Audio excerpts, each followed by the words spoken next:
Pegamos no fio dental e, em vez de limpar os dentes, rimos sem motivo enquanto limpamos o nosso cérebro, ok? Então vou fazer e espero que vocês também em casa façam.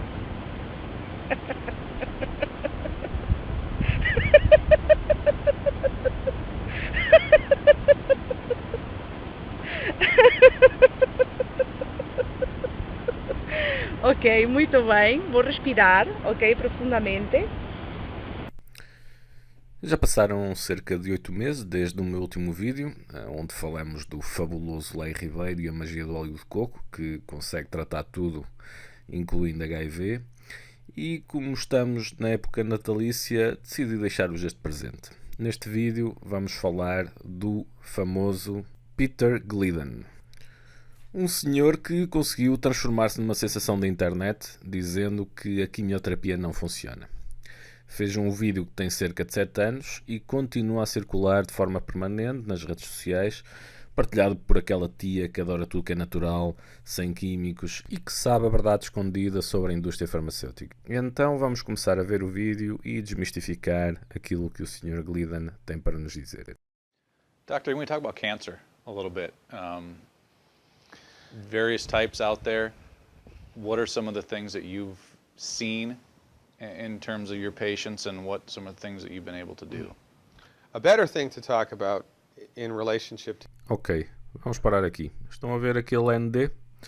Significa que este senhor não é médico, é naturopata. Ao contrário do que os sites promotores de teorias de conspiração têm vindo a dizer, o senhor não é um médico que denunciou a indústria farmacêutica relativamente à ineficácia da quimioterapia. É um senhor que tem tanto de médico como uma vizinha que partilha estes vídeos. Primeira grande aldrabice e ainda só estamos no início do vídeo.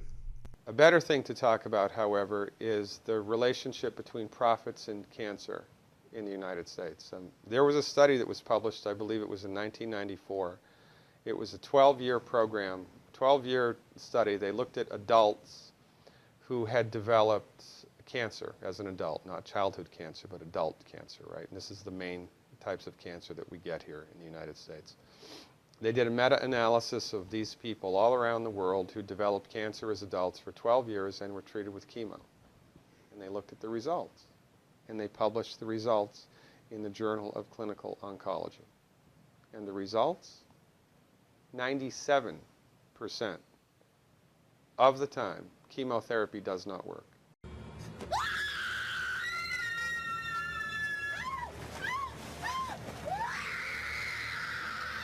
O drama, a tragédia, o horror. Como é que os médicos continuam a aconselhar a quimioterapia aos doentes se a quimioterapia não funciona? Isto é incrível.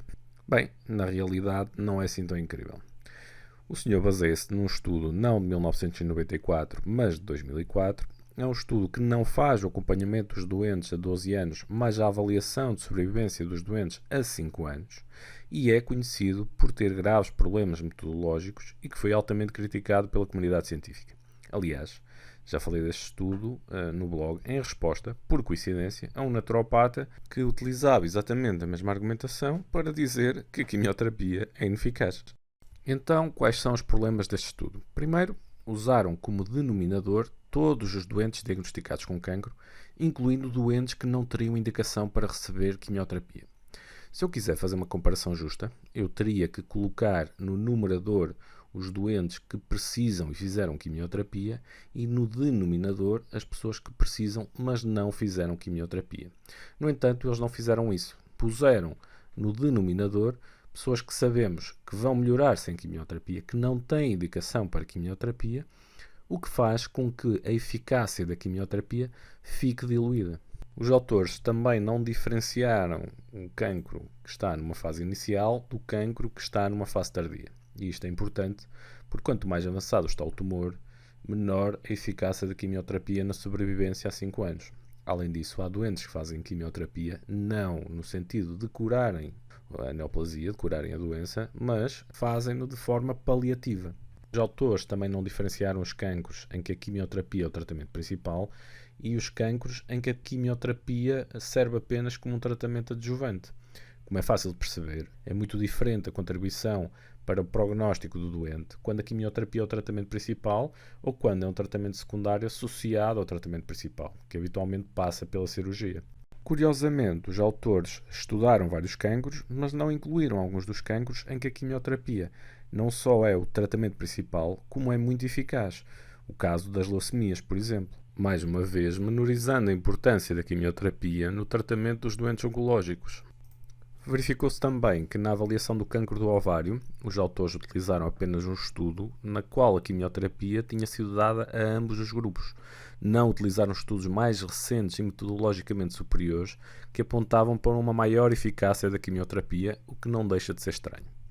Os autores enganaram-se e, no caso dos cancros da cabeça e do pescoço, colocaram uma contribuição de 4% da quimioterapia, quando os dados do próprio estudo apontam para uma contribuição de 8% na sobrevivência a 5 anos. Depois temos o problema da avaliação de médias. Ou seja, este estudo que estamos a avaliar concluiu que a quimioterapia contribui apenas 3% para o aumento da sobrevivência dos doentes a 5 anos. No entanto, quando vamos avaliar de forma individual cada cancro, as contribuições são muito diferentes dependendo do cancro que estamos a falar. Por exemplo, no caso do cancro do estômago, a contribuição neste estudo andaria à volta dos 0,7%. Mas no caso do cancro do testículo, a contribuição andou à volta dos 41,8% no aumento da sobrevivência a 5 anos. Portanto, não faz sentido fazermos avaliações agrupadas da contribuição da quimioterapia para a sobrevivência a 5 anos. Temos que fazer avaliações individualizadas para cada cancro. Vamos então continuar a ver o vídeo. 97% of the time it doesn't work. So why is it still used? It's one reason and one reason only: money. If you go to a medical doctor, an MD, with a sinus infection, and that doctor prescribes an antibiotic, he gets no financial kickback. Now, if he prescribes 5,000, of that antibiotic in 1 month, the drug company that makes it might send him to Cancun for a conference, right? Mm-hmm. But he gets no direct remuneration. It's not with chemotherapeutic drugs, it's different. Chemotherapeutic drugs are the only classification of drugs that the prescribing doctor gets a direct cut of. So if your doctor prescribes chemotherapy for you, here's how it goes, more or less. The doctor buys it from the pharmaceutical company for $5,000, sells it to the patient for $12,000, insurance pays $9,000, and the doctor pockets the $4,000 difference. And there ought to be a law. The only reason chemotherapy is used is because doctors make money from it. Period. It doesn't work 97% of the time. If Ford Motor Company made an automobile that exploded 97% of the time, would they still be in business? No. This is the tip of the iceberg of the control that the pharmaceutical industry has. Ok, então isto é uma visão altamente ingênua de ver esta questão. Primeiro, olhando para o sistema de saúde norte-americano. Se a quimioterapia não funcionasse, as seguradoras simplesmente não cobririam tais tratamentos. São tratamentos extremamente caros que as seguradoras facilmente deixariam cair e de comparticipar. Elas ficariam extremamente contentes, ganhariam muito mais dinheiro e teriam muito menos custos. Agora, vamos supor que estamos num sistema como o português, em que os custos são suportados acima de tudo pelo Estado. Se a quimioterapia não funcionasse, o Infarmed faria uma avaliação negativa do fármaco e este simplesmente não entraria no mercado ou entraria sem qualquer comparticipação do Estado. Não é o que acontece. A maioria dos fármacos que são aprovados para a quimioterapia são comparticipados pelo Estado. Terceiro, teríamos aqui uma cabala a nível planetário, onde todos os médicos oncologistas e outros médicos que lidam com o cancro aceitaram prescrever quimioterapia a doentes, apesar desta não ser eficaz. Teríamos aqui uma brutal teoria da conspiração, em que estariam envolvidos os médicos e a maioria dos governos a nível planetário que suportavam o custo da quimioterapia, aceitavam-no como válido, apesar deste ser completamente inútil, ou pelo menos ser inútil em 97% dos casos. Portanto, Conclusão é apenas uma. A quimioterapia funciona. Este senhor está a tentar vender a habitual narrativa dos médicos comprados pela indústria farmacêutica maléfica, que apenas pretende o lucro, não estando minimamente preocupada com a vida dos doentes, quando na realidade este é o problema dos naturopatas, como o caso deste senhor, que vendem tratamentos inúteis que custam largos milhares de euros, no caso do cancro, com base em promessas de cura que são simplesmente mentirosas. On us. Most people have no idea of this at all. Now, I wrote a book. It's called The MD Emperor Has No Clothes, right? In my book, I have a bulleted list of 10 questions that every cancer patient should ask their doctor. 10 questions. I've had patients kicked out, literally, kicked out of the oncologist's office because the doctor was PO'd that the patient was asking him these questions. And these are just common sense questions. Então, como eu sou uma pessoa curiosa, fui ver o livro do Sr. Gliddon para perceber quais são as 10 questões que levaram a que um médico expulsasse um doente do seu consultório. Vamos começar com estas 3 questões. Que percentagens de doentes com o meu diagnóstico foram curados? E se não houver cura possível, o que esperar? O que eu responderia ao doente é que tem estes 2 sites, cancer.gov e cancerresearchuk.org, que permite saber quais as percentagens de sucesso do tratamento dependendo do estadio do cancro. Se não houver cura, então temos diferentes tratamentos que têm como objetivo melhorar a qualidade de vida dependendo das queixas específicas. Ou então, se o doente estiver interessado, podemos sempre ver se existem ensaios clínicos experimentais que se adequem à situação do doente na tentativa de melhorar o prognóstico. Segunda questão. Quantos doentes com o meu diagnóstico sobreviveram mais de 5 anos? Mais de 10 anos? Mais de 20 anos? Nos sites que falei anteriormente, tem indicação da sobrevivência a 5 anos e a 10 anos. A sobrevivência a 20 anos, os dados são mais escassos, mas se consultarmos a literatura específica, esses dados também existem para os cancros mais comuns. Terceira pergunta. Seria possível falar com alguns sobreviventes para perceber qual a qualidade de vida? Claro que sim. Existem grupos de apoio emocional de doentes que passaram por esta experiência. Por exemplo, na Liga Portuguesa contra o Cancro, promove este tipo de encontros. Não é difícil hoje em dia falar com pessoas que passaram pela infelicidade de ter um cancro, nem que seja através do recurso a grupos existentes nas redes sociais. Quarta pergunta. Que soluções legais estão disponíveis se os procedimentos administrados pelo hospital me causarem dano? Antes do tratamento, serei obrigado a assinar algum contrato que liberte o hospital ou a si do dano que os tratamentos me podem causar? É fácil perceber que esta pergunta é potenciadora de conflito. Ainda o médico não iniciou o tratamento e o doente já está a ponderar uma ação legal caso o tratamento corra mal.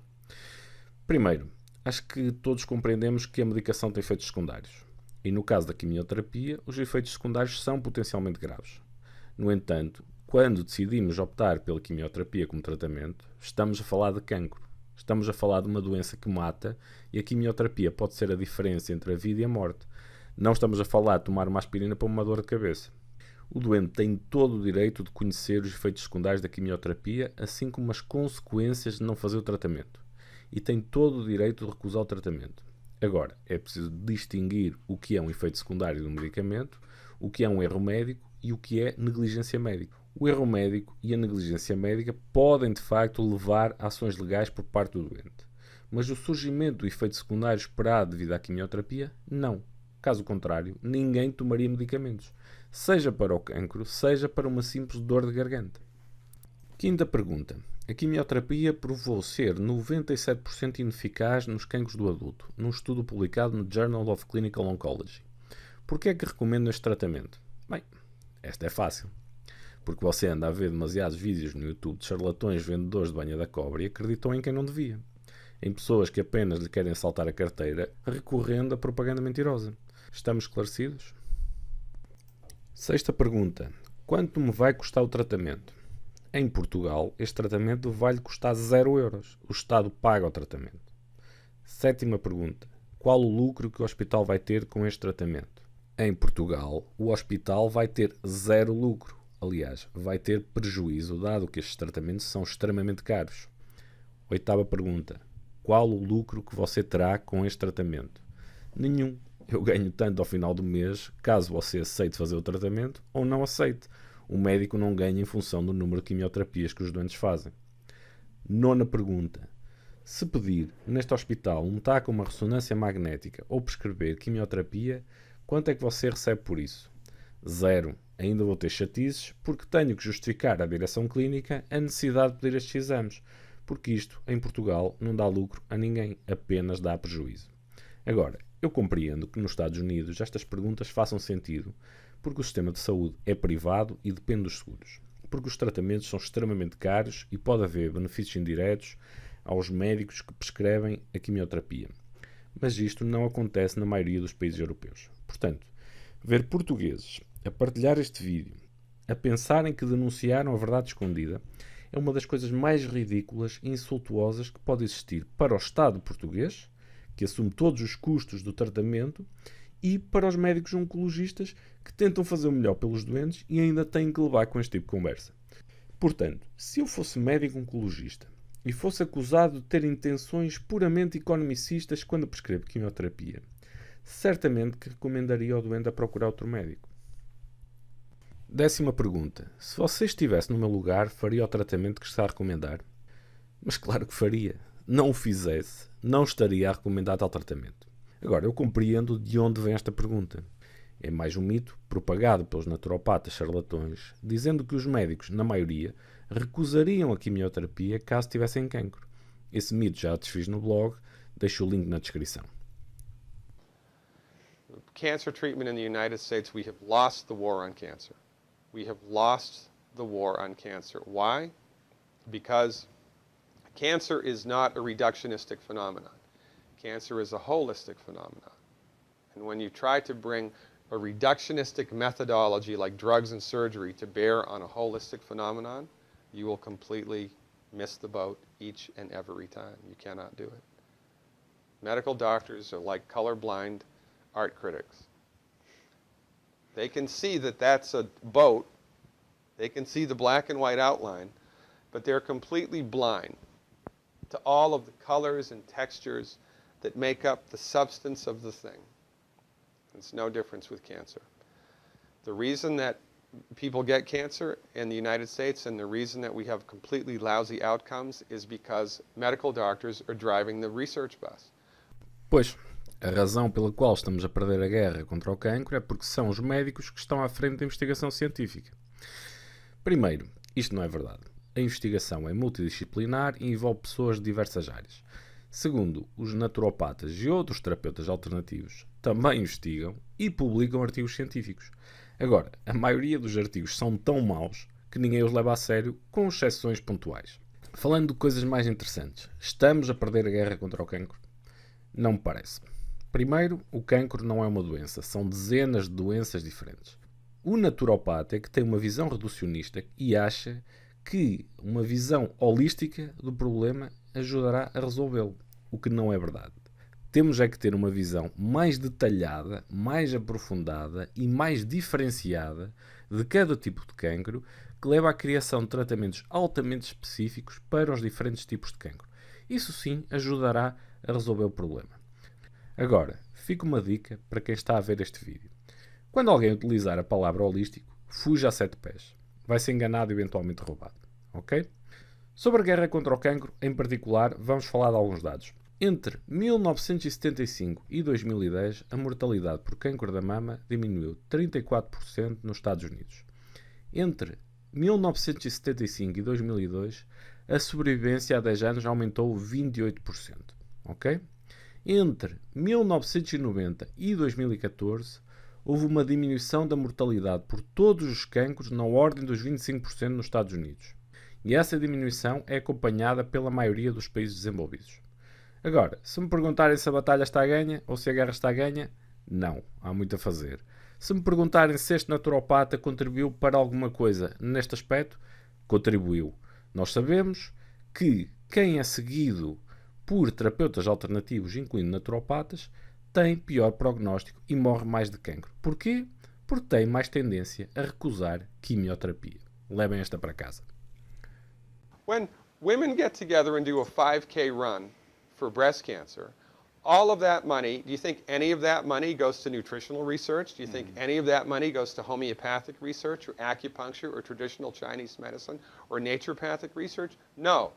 All of it goes to drugs and surgery, which do not work. Mais uma vez, aldrabices pegadas. Centenas de milhões de euros são gastos todos os anos em investigação na área da nutrição. Se devíamos investir mais? Possivelmente sim. E talvez não na investigação, mas na promoção de uma dieta mais saudável. E porquê? Porque nós já sabemos a base do que constitui uma alimentação saudável. Uma dieta rica em frutas, vegetais, cereais integrais, leguminosas, óleos vegetais e quantidades moderadas de proteína animal. Isto ajuda a reduzir o risco de cancro? Ajuda. Vai eliminar totalmente o risco de cancro? Não. Cura o cancro? Nem pensar nisso. Não há hipótese de curar cancro através da nutrição. Sobre as terapias alternativas, bilhões de dólares foram investidos e continuam a ser investidos inutilmente nesta área. Existem mais de 10 mil estudos na área da acupuntura, mais de 3 mil estudos na área da homeopatia, centenas de estudos e revisões sistemáticas na área da medicina tradicional chinesa. O que saiu dali? Muito pouco, aliás, atrevo-me a dizer praticamente nada. É dinheiro mal gasto e devia ser investido de forma mais eficiente. Now, why aren't those women running for selenium? If every girl in this country took 200 micrograms of selenium, in one generation we'd eliminate breast cancer by 82%. That's a big number. Why aren't we doing that? Caro charlatão, não estamos a fazer isso porque está mais do que provado que a suplementação com selênio não reduz o risco de cancro. Aliás, segundo a última revisão Cochrane publicada este ano, a suplementação com selênio pode aumentar o risco de diabetes tipo 2 e, no caso dos homens, o risco de cancro da próstata de alto grau. Portanto, não há aqui nenhuma conspiração. O problema é que a suplementação é inútil. O que temos aqui é um charlatão a promover o medo para ganhar clientela. Tão simples quanto isso. Because medicine in the United States is a for-profit industry, and most people are completely unaware of this, and most people bow down to the altar of MD-directed high-tech medicine at their own demise. Exato. As pessoas curvam-se perante a medicina e a alta tecnologia porque são uns tontinhos. Não é porque vivemos mais tempo. Não é porque vivemos cada vez com mais saúde, como nunca foi testemunhado na história da humanidade. É porque sim. Porque este senhor é que sabe, não é? Porque este senhor é que viu a luz, enquanto milhares de cientistas que investigam e permitem o surgimento de novas tecnologias na área da medicina nunca ouviram falar de naturopatia, de nutrição e do selênio. Só pode ser por isso. Bem, vamos ficar por aqui. Se gostaram do vídeo, façam like, subscrevam o canal, partilhem o vídeo e se gostaram muito do vídeo, lembrem-se que podem apoiar o projeto através do Patreon e ajudar-me a ter mais tempo para escrever e para fazer conteúdo deste género. Tchau aí!